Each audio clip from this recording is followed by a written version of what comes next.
Graduates who are in ministry, and I found a few, and one of them is here this morning. I want to introduce him. Graduated in the class of '78, and just found out we share a love of, I think, the greatest rock and roll band of all time, the Allman Brothers Band, and we also just found out we were at the same Grateful Dead concert in '77 in Englishtown, New Jersey. So we're in. But some, you don't know, one of you or two of you may end up in ministry. In ministry, you don't have to just go serve a church or a synagogue. There are many ways to serve, and we know our motto. But a member of the class of '78, Mr. Chip Bristol, attended Hamilton College, then received his Master's of Divinity from the Virginia Theological Seminary.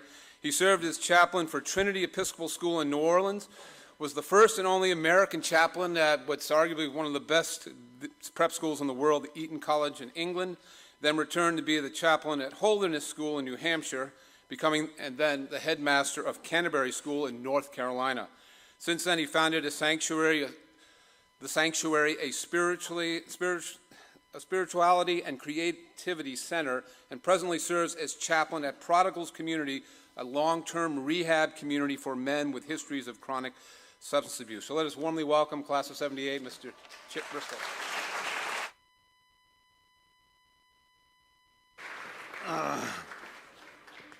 Hi. You'll have to forgive me for playing the Allman Brothers, but I made a bet, or at least a promise, to a guy named John Eldridge that if I ever spoke at what was called Vespers in those days, that I'd begin with the Allman Brothers. We thought that was radical. And so I've honored that. He unfortunately died, and think about him often. 35 years ago, I sat where you are sitting. And I was one of those strange students that actually liked this. It was called Vespers, and it was just before dinner, and we would come in all dressed up for dinner. And the reason I liked it is that there were conversations and topics brought up that I didn't hear in the classroom. Things about life and the meaning of life and all of those things that I was really drawn to. And I always sat there thinking, wouldn't it be cool to come back and speak at Vespers? I was filled with all that adolescent angst, and I always thought, I'll talk about the administration or the wrongs of all the world, and thought it would be really pretty cool to come back and speak, but that was 35 years ago. That was a hope that was long ago. And then I get this email a few months ago from your chaplain saying, would you ever come back and speak? And my initial reaction was complete excitement. Oh, yes, absolutely. And then I thought about it, and utter dread came. Fear. What can I possibly say to you? I mean, we are so far apart. I walk around this campus and I hardly recognize it. But if I look closely, I can see a couple places like this that haven't changed all that much. And I think about what you're learning and the amount of the breadth of your curriculum is so much bigger and wider and probably deeper than ours. And the ways you're taught are so different. And what's more important, we don't listen to the same music. Ours was better, but I won't get into that. So my initial impression was there's just too much distance between us. But then I realized that all of that separates us is really surface stuff. And that if I really scratch the itch or scratch below the surface, I can find that really the person that sat here 35 years ago and you are not all that different. You came in here with some of the same hopes and dreams that I had. You probably also, if you're honest, came in with a couple fears and other feelings. You are struggling with probably the same subjects, not as much as I struggled. And so I realized that that person that sat there 35 years ago and you are not all that different. It's as if he's sitting out here. So, with your permission, I'd like to have a conversation with him. It's been a long time since he and I have talked to each other. So Chip, I know you're out there. Do you remember when you arrived at Taft and you were so excited? You were not the greatest student of all time, so for you to get into a school like Taft filled you with so much excitement that you spent the whole summer getting ready. And when that day actually came, you had picked out what you were going to wear when you arrived at Taft. And you wore one of the most god-awful outfits that I can even imagine. You had bright yellow corduroys, some would say neon, a pink shirt, a ducky belt, and topsiders that were as shiny as they were squeaky. But you thought you looked great. And so you arrived, you drove around that circle, and you got out of the car, and the minute you got out of the car, you realized you had made a terrible mistake. Your big brother showed up, took one look at you, and you could tell you had really messed up. You didn't look anything like what you thought a prep school student looked like. And he was just obviously thinking to himself, oh my God, what a nerd. Why did they assign him to me? I'd say that to you, Chip, because that was the first of many costumes you were going to wear in your life. See, you made a life for a long time of wearing costumes and masks, trying to fit in. You did it when you arrived at Taft. You did it sometimes in the circle of certain friends because you wanted to belong. You wanted them to like you. You did it when you started looking for jobs. You've worn costumes and masks sometimes as a father, as a friend.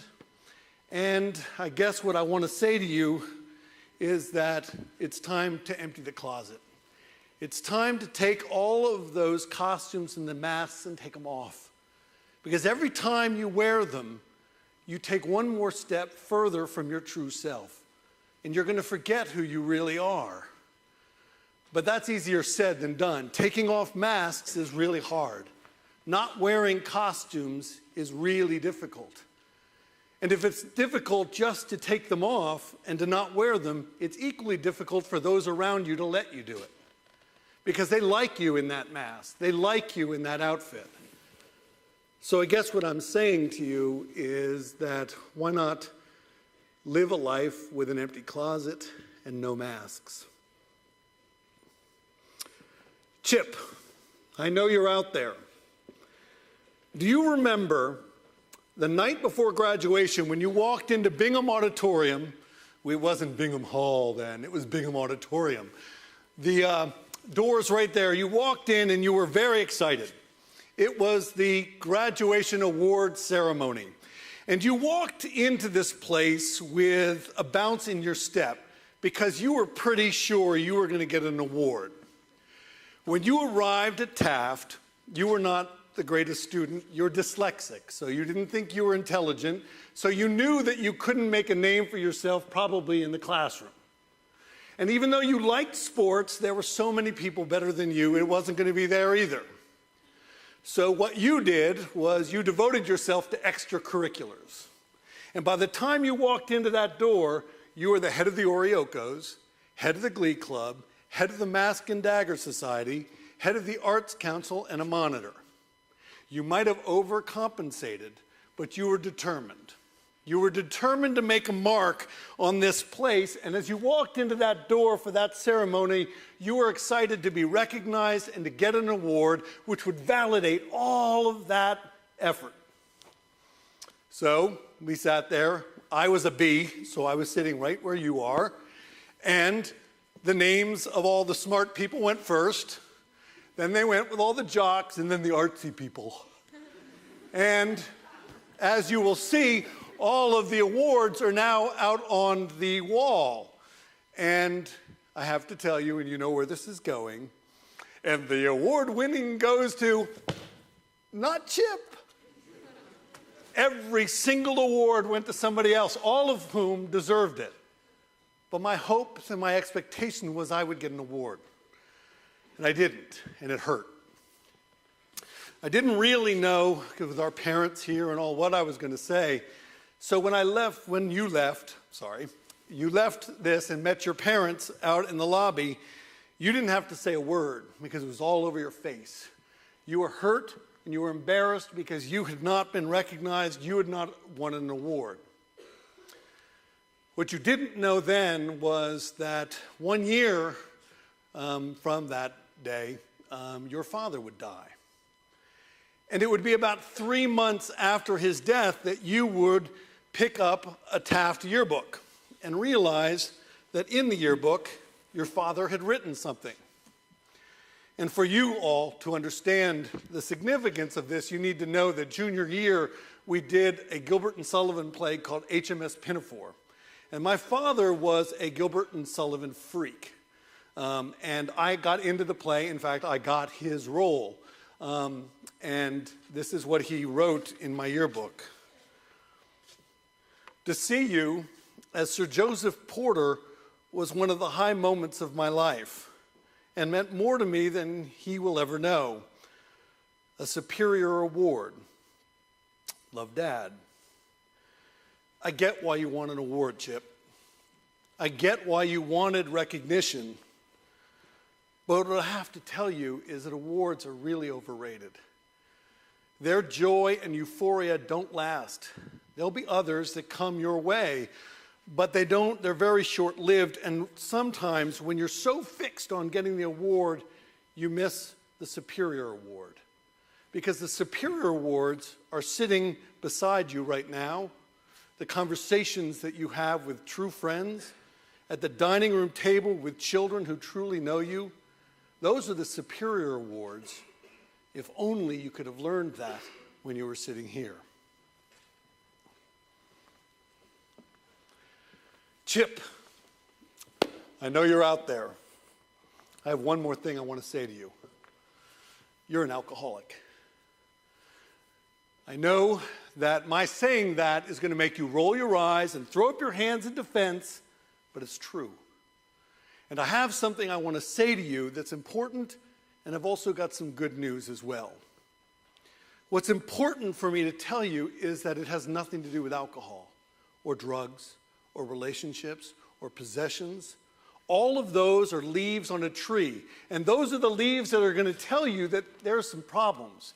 There's something very wrong with this tree, but they're not the problem. Those are the leaves.